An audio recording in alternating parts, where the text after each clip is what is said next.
Sana Sanità. In questa puntata faremo delle osservazioni sulla radiologia e sui radiologi. Ospiti con noi il dottor Ilan Rosenberg, direttore della radiologia dell'AS4 e la coordinatrice dei tecnici di radiologici, la signora Maria Livia Perazzo. Come si diventa radiologo? Bisogna passare 6 anni di medicina, scegliere, fare la specialità di durata di 4 anni, di nuovo, nel senso che tanti anni fa, quando ho cominciato io, c'erano 4 anni, sì, non erano sufficienti, l'hanno aumentato a 5, ma 2 anni fa hanno ridotto di nuovo a 4 anni, ma solo per motivi economici. Sì. Dopo sì, sei laureato, diplomato e hai la specializzazione in radiologia. Aggiornamenti, quando fate aggiornamenti? Il radiologo quando fa aggiornamento? Allora, il radiologo, come penso tutti i medici, devono aggiornarsi in continuazione sempre. Ma c'è uno strumento, ci sono alcuni strumenti a disposizione. Prima di tutto è che nell'orario di lavoro del radiologo, che sono di 38 ore settimanali, 4 ore o 3 ore e mezza, adesso non entriamo nei dettagli, devono essere dedicati all'aggiornamento. Senta, oggi la tecnica, la scienza... Sì. Prego? No, niente, talvolta possono anche non essere utilizzati aggiornamento. Senta, oggi la scienza e la tecnologia corrono più di ieri. Sì. Come fate a star dietro a questa rincorsa? Come fate a essere aggiornati? Allora, se guardi la globalità del sistema, bisogna settorializzarsi.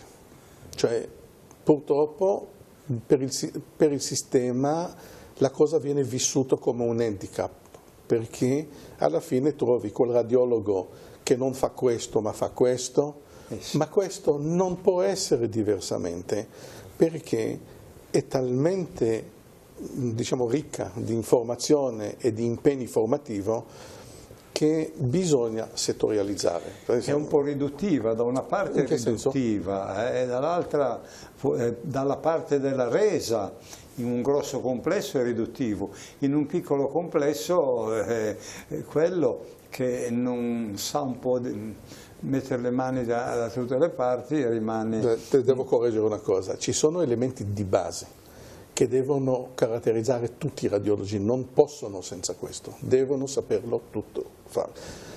Per esempio la risposta all'urgenza ed emergenza. Questo appunto, bisogna che tutti, quando si esce dalla scuola di specializzazione, no? Cioè, però, vede, gli apparati sono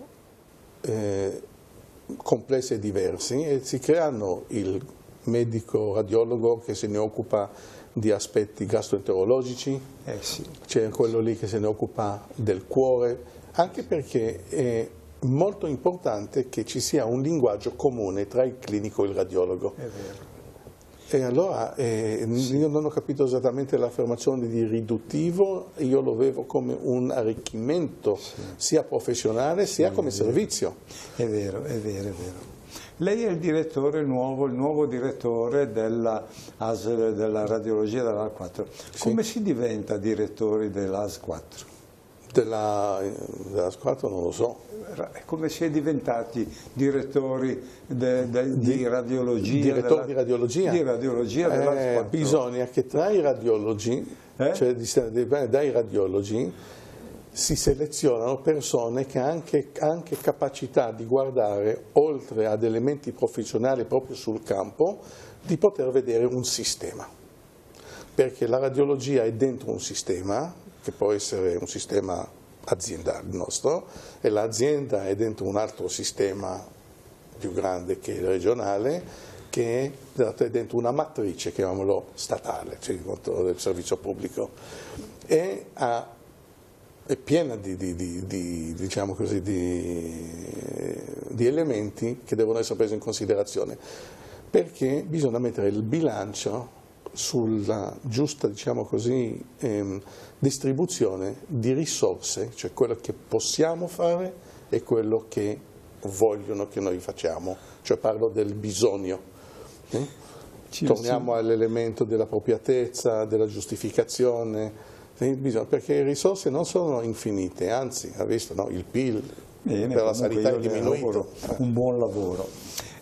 Signora Perazzo, come si diventa tecnico radiologo? È un corso di laurea triennale e si diventa tecnici di radiologia. Volendo c'è la possibilità di fare altri 2 anni per la magistrale, però diventa un altro tipo di carriera. Quindi è lunga anche lì abbastanza, insomma. Sì, sono quelle delle professioni sanitarie, diciamo, che sono in questo sono preparate. No, per fare il tecnico sono sufficienti 3 anni. Sì, è sufficiente la triennale. Senta, la fedeltà delle immagini è il compito del tecnico. La fedeltà delle immagini. Lei deve stare dietro alla fedeltà delle immagini, deve vedere un po', deve produrre immagini buone. Sì, diciamo, sì, immagini, comunque è un esame che va condotto, non è solo, è l'immagine sicuramente che poi il risultato finale, però è anche come viene condotto un esame, secondo me. Cioè c'è modo e modo di eseguire io dico da radiologia tradizionale per dire la cosa più semplice, un torace, c'è modo e modo per lo stesso tipo di esame, stesso eristorace può essere fatto per un motivo, può essere per PNX o per un torace normalissimo, quindi deve sapere anche cosa occorre fare come tipo di proiezioni perché il medico abbia una risposta a quel tipo di quesito, ecco, cioè possa dare una risposta a quel tipo di quesito. L'esame radiografico ottimale, qual è? Non lo so, ottimale è quello che è eseguito correttamente, ma mi chiederà cosa vuol dire correttamente, ma è difficile rispondere cosa vuol dire perché è lungo, non che è difficile, si può, ma è lungo, è un testo. Quello che usa la minor dose possibile per la diagnosi e nel tempo più appropriato. Allora noi vogliamo arrivare a un risultato di questo tipo. L'interpretazione delle immagini.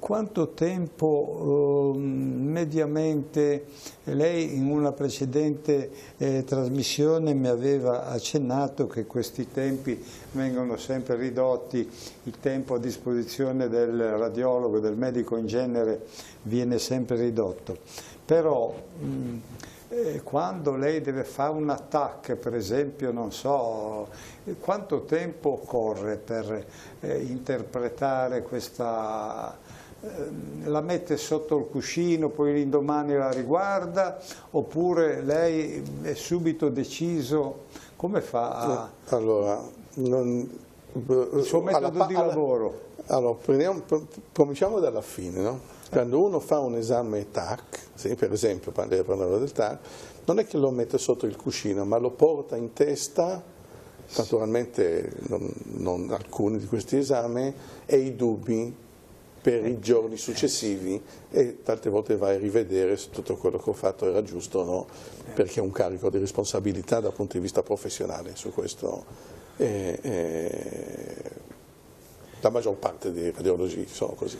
La predisposizione per fare il radiologo deve essere predisposto o come alla fine credo di sì, perché alla fine nella radiologia c'è un fascino. Il fascino è uno di poter guardare dentro, ma dopo, anche insieme, è la capacità di diagnosi. Oggi i pazienti non vengono esaminati più da clinici perché ci sono gli strumenti e i radiologi, perché strumento senza radiologo non vale niente. Certo. E allora è affascinante perché è un esame salvavita, cioè l'ATTAC ha fatto una rivoluzione incredibile dal punto di vista diagnostico e il risultato anche nell'ambito neurologico, in ambito chirurgico, anche in ambito medico sono indescrivibili. Cioè, oggi per noi è normale, però... Molte volte si cerca l'ago nel pagliaio. Anche. È difficile, guarda e riguarda i dubbi. Una lastra al torace, una volta si diceva, non si nega a nessuno. Sì, male. Ora era questo detto, no? Era un po' di satira. Sì. Ora si dirà un attack, non si nega a nessuno. Oggi, oggi l'esame più amato qual è? È la risonanza magnetica. Penso forse sì, perché c'è una convinzione che è completamente sbagliata, che la risonanza magnetica è l'esame ultimo del percorso diagnostico, che è sempre meglio, ed è assolutamente falso. Cioè sono due metodiche diverse che fanno vedere cose diverse, che vengono... è un'altra cosa. Cioè non è vero che c'è una conseguenza, molte volte c'è una conseguenza, ma c'è anche l'opposto. C'è una risonanza che va all'attacco o viceversa, ma non è vero che il percorso sempre finisce in risonanza magnetica. Ma io nella mia ignoranza pensavo che la risonanza fa vedere i muscoli e quelle cose lì, e le radiografie fanno vedere le ossa, no? Com'è? È un po' grossolana questa... È molto grossolano. Sì. È molto grossolano. Sì. Ce la spieghi un po'? Allora, cerchiamo di spiegarlo un po' così. Allora, l'ATTAC ha una capacità di dettaglio, di risoluzione, la parola risoluzione spaziale molto alta, cioè può vedere cose grandi di 3, 4 millimetri, 2, 3, diciamo più o meno. Ma la risonanza, dall'altra parte, ha una grande capacità di contrasto, cioè distinguere tra i vari tessuti. Ho capito. Se io faccio un attacco del torace, allora riesco a vedere molto bene i dettagli del polmone, perché è molto rarefatto, allora riesco a vedere molto bene i dettagli, e la parete che circonda i polmoni sono grigi, un po' in modo omogeneo. Se io faccio la stessa, diciamo così, proiezione, tra virgolette, per vedere il torace, il torace dove c'è l'aria, con la risonanza, mi scusi, non vedrò praticamente niente perché ha capacità di dettaglio bassa. Ma nella parete distinguere tra grasso, muscolo e l'osso sarà eccezionale.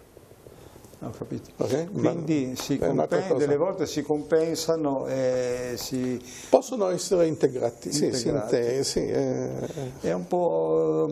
Poi ci sono quelli più appassionati, come in tutte le cose, sono gli uomini, medici che preferiscono l'attacco, medici che preferiscono la risonanza o no? Radiologi o medici? Medici. I radiologi no. È una cosa che non deve esistere. Non è, no. No, può darsi che io spero che, che devono giustificare l'esame perché preferiscono, va benissimo. Signora Perazzo, c'è un modo per imparare a fare il tecnico? E c'è un modo per insegnare, perché lei farà anche un po' da docente, no? Se lei è la responsabile, la coordinatrice, verranno da lei a chiedere tante volte, no? No, ci sono proprio dei tecnici che si dedicano più a queste cose, più a insegnare, onestamente, sul campo. E la domanda era? C'era un modo per imparare? Per imparare, ok. Il modo per imparare, studiare, secondo me. E poi guardare cosa fanno gli altri, fondamentalmente. È alla base di tutto lo studio. Sì, secondo me Senza studiare non si impara. E guardare, perché a volte ci sono anche delle accortezze che non vengono che il tecnico con l'esperienza impara, e allora è giusto passarla ai giovani, ecco. Però il giovane deve stare lì e imparare, secondo me, guardare cosa fa l'anziano. E l'insegnare, insomma, lei si tira indietro, è una questione di tempo. non vuole essere proprio autoritaria, diciamo, ecco, ma verranno da lei a chiedere consigli, no? Sì, per carità, qualche volta può capitare, ecco, però non è, in questo momento non riuscirei neanche più di tanto a seguirli, ecco, gli allievi. E tante volte i capi tecnici si lamentano del peso della burocrazia, delle scartoffie, dei documenti, dei moduli da compilare. Lei ha questo problema o che è un'eccezione? Moduli da compilare ne abbiamo tutti, voglio dire, non è che... però non è solo quello, ecco, per carità. Non è solo una parte del lavoro, obiettivamente. Ecco. Poi c'è tutto il resto. Dottor Rosenberg, le certezze e i dubbi del radiologo quando redige il referto, ne abbiamo parlato. Però questi dubbi tante volte rimangono, tante volte si dissolvono. Com'è? Lei quando dà un referto rimane ancora qualche dubbio che è proprio sicuro? Com'è? Allora, la cosa principale è che nel dubbio poi il radiologo segue l'esito del paziente, perché questo, diciamo, all'inizio è molto più frequente e con gli anni un po' si riduce perché, diciamo così, rimangono meno dubbi. È fondamentale perché il confronto con il clinico ti aiuta dopo nell'acquisire confidenza diagnostica nel tuo lavoro. Gli errori dietro l'angolo, quando l'errore è dietro l'angolo, tante volte si fanno gli errori, forse per troppa esperienza, com'è? Non bisogna... Troppa esperienza? Sì, vabbè, forse delle volte uno la dà per scontata una cosa e poi invece... Può capitare, sì. Può capitare. Ma in generale in clinica il problema nostro, quello che temo sempre, che i carichi di lavoro, il ritmo, le condizioni di lavoro operativi ci mettono a rischio. Ci mettono a rischio questa cosa qua. Senta, l'intelligenza artificiale cambierà la vita del radiologo? Credo di sì. Non del radiologo solo, di tutti. Beh sì, penso anch'io. Credo proprio di sì. Ce la spieghi un po' dalla sua posizione. Allora, la big data, banca dati. Il fatto che possiamo raccogliere i risultati di TAC di milioni, miliardi di esami, metterli insieme e far produrre alla fine un risultato elettronico del distinguere tra da patologico, cioè da normale e non normale, è dietro l'angolo. E questo cambierà il modo di lavoro del radiologo. Io non lo so cosa succederà fra 20 anni, ma un po' meno di 20 anni ci darà anche un aiuto, perché pensiamo all'urgenza. Sì. Nell'urgenza arrivano talvolta, vediamo barella dopo barella, pazienti, eccetera. Allora, uno può capitare che lo vedo dopo 4 ore, perché non è che facevo altro, vedevo quelli che c'erano prima. L'intelligenza artificiale potrà metterci in ordine gli esami che, di gravità. Attenzione, in ordine di gravità. Di gravità. Questo qua non c'è niente e probabilmente quello che diranno che non c'è niente, veramente non c'è niente. Questo qua guarda che c'è qualcosa che non va bene, questo qua c'è una cosa molto importante. E allora questo lo vedo già dietro l'angolo. Ma non solo. Tante altre cose ci saranno, ce ne saranno delle positive e delle negative. negative in Forse che senso? Tanti faranno un mestiere che non è loro.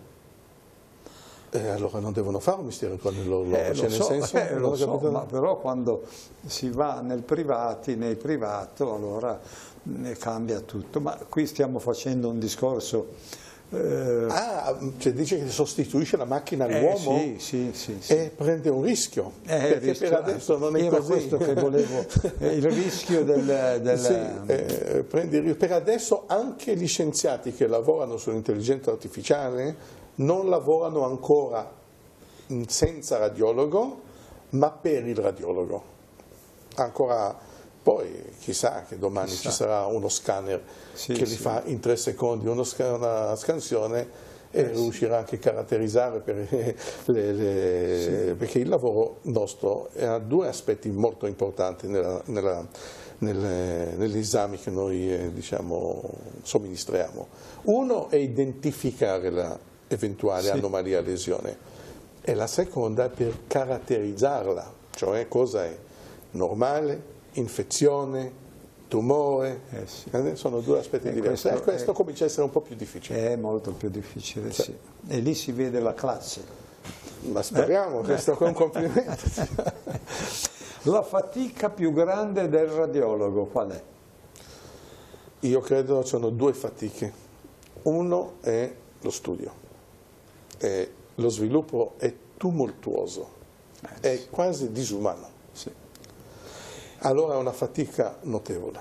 E secondo sono le condizioni generali di lavoro che non prende in considerazione l'esigenza dell'uomo radiologo dentro questa cosa. L'uomo medico uomo. Sì, non è... La stessa domanda alla signora Perazzo, la fatica più grande del tecnico qual è? Seguire l'innovazione delle macchine sicuramente, perché le macchine continuano a evolversi e il tecnico deve deve saperle usare, quindi quello sicuramente. E di pari passo anche la conduzione di un esame, perché anche gli esami poi variano nel tempo e quindi riuscire anche a seguire le novità, come si può condurre un esame diversamente. Ecco. La tecnologia digitale? È una bella cosa. Lei ci deve correre dietro anche lei, Esatto. Non può rimanere indietro. Sono macchine sempre più complesse, sempre più... E archivio digitale? L'archivio digitale l'abbiamo, sì, ci siamo, no? Sì, prima c'erano tutte quelle lastre, quelle cartelle, ora i faldoni, adesso non li abbiamo più. Però è un bel rompicapo tante volte, no? Con quei dischetti. Più che i dischetti, proprio quello che l'immagine sia corretta quando la mandiamo in memoria. Senta dottore, l'anamnesi conta in radiologia? Fondamentale. Le richieste inappropriate e le richieste appropriate? Le richieste... E le risposte inappropriate? C'è anche la risposta inappropriata, ma diciamo così che la risposta inappropriata la mettiamo nell'errore medico. Okay? Sì. La richiesta inappropriata è più complessa perché ci sono in realtà 2 livelli di inappropriatezza. La prima inappropriatezza di indirizzo verso un certo tipo di esame, un certo tipo di metodica, e l'altra è l'inappropriatezza tempistica, cioè nel senso ho bisogno di fare una risonanza magnetica della caviglia perché ha un'artrosi, okay? E questo è completamente inappropriato. Sì. Okay? Abuso di esami, TAC e risonanza magnetica. Io vorrei velocemente, perché siamo quasi infine, però che rompesse un po' una lancia su questo problema, perché si creano tante liti, tante cose che non vanno bene. Sì. Posso cercare di rispondere? Questo è uno delle, difficoltà maggiori che riscontriamo quotidianamente nel nostro lavoro, perché di nuovo non è bilanciata l'offerta, cioè la nostra disponibilità di macchine e di uomini rispetto alla richiesta, e questo noi dobbiamo fare una selezione all'interno. perché di nuovo un problema di artrosi lo mettiamo anche se per la persona è la cosa più importante, perché ha male e vuole sapere, allora diventa quasi una cosa, non quasi, diventa meno importante di una richiesta che noi capiamo che c'è una ragione da un'urgenza, da un sintomo importante, no? Lo capiamo. È una lotta, cioè è un lavoro quotidiano, una lotta, ma un lavoro quotidiano. Educare le persone, educare i medici, educare un po'. Io sono contrario alla parola educare, cioè nel senso noi possiamo informare e parlare, incontrarsi anche attraverso degli incontri diciamo formativo periodici, e abbiamo il nostro programma su questo, di fare questo, e l'altro elemento è la condivisione. Cioè, senta, dottore, è sempre vero che un TAC corrisponde a 500 radiografie al torace? Assolutamente no, perché noi abbiamo sistemi di riduzione della dose che se per certi esami del torace, non lo so dire della maggior parte, li possiamo ridurre a meno di 5 volte quello che un corso radiografia del torace. Bene, questi sono passi avanti. Sono passi avanti, adesso arriverà una macchina. Perché la risonanza magnetica produce effetti sul cervello? Effetti negativi? No. No. Facciamo 2 o 3 domande veloci e risposte veloci. Mezzo di contrasto e salute dei reni. Sì. Bisogna proteggere i reni quando sono reni che hanno difficoltà e bisogna usare il mezzo di contrasto solo quando è necessario. Mezzo di contrasto e pompelmi. C'era uscita, io avevo letto che i fabbricanti di mezzo di contrasto non adoperavano questo sugo di questo frutto, non so, che funzionava allo stesso modo. È una bufala questa, però... Non credo una bufala, io non ho esperienza, qui usiamo l'ananas. Succo d'ananas. Sì? Sì. Allora è vero, ananas, io il pompelmo, vabbè, allora, ora siamo in chiusura. Attenzione, non facciamo distinzioni, noi parlavamo, io l'ho risposto sul mezzo di contrasto endovenoso, sì. E ananas usa mezzo di contrasto per os, cioè. Solo un tipo di esame. Solo un tipo di esame, per os intende. Colonoscopia virtuale, velocissimi, cos'è? Colonoscopia virtuale è praticamente un esame TAC che previo diciamo, un'insufflazione di aria nell'intestino, che poi la TAC fa una ricostruzione elettronica del colon e fa vedere il colon come se fosse una telecamera che viaggia dentro il colon. Biopsie VAB? Sì. Che roba è? Dal punto di vista tecnico sono questioni di seno? Vengono fatte in alcuni casi particolari, vengono scelti dai medici questi casi, viene fatto un prelievo proprio di frustoli tramite un ago tranciante. Adesso con il sistema che abbiamo adesso con la tomosintesi viene effettuato per lo più da seduto ultimamente, se no con l'altro tavolo abbiamo anche il tavolo orizzontale che ci avevate donato. In particolare di questo aggiungiamo solo che questa tecnica di biopsia ha una particolarità che fa un'aspirazione e allora forzata tira più tessuto. Il radiologo in sala operatoria? In sala operatoria il radiologo ha un ruolo relativo, in genere può essere legato all'ecografia intraoperatoria. Radiologia interventistica? Radiologia interventistica del vero e proprio di questo diciamo, ambito della nostra specializzazione, noi qui non ce l'abbiamo. Linee guida in radiologia? Le linee guida in radiologia cambiano ogni settimana. Lenti a contatto e risonanza magnetica? Li facciamo togliere. Referti incomprensibili ai profani, ai pazienti. Il referto, non purtroppo, giustamente, lo scriviamo in realtà al medico richiedente, non al paziente. È vero. Il buon referto e buona comunicazione? un buon referto fa parte, non è sufficiente per una buona comunicazione, no? Però può aiutare. Gestire l'ansia del paziente, del medico e risparmiare radiazioni.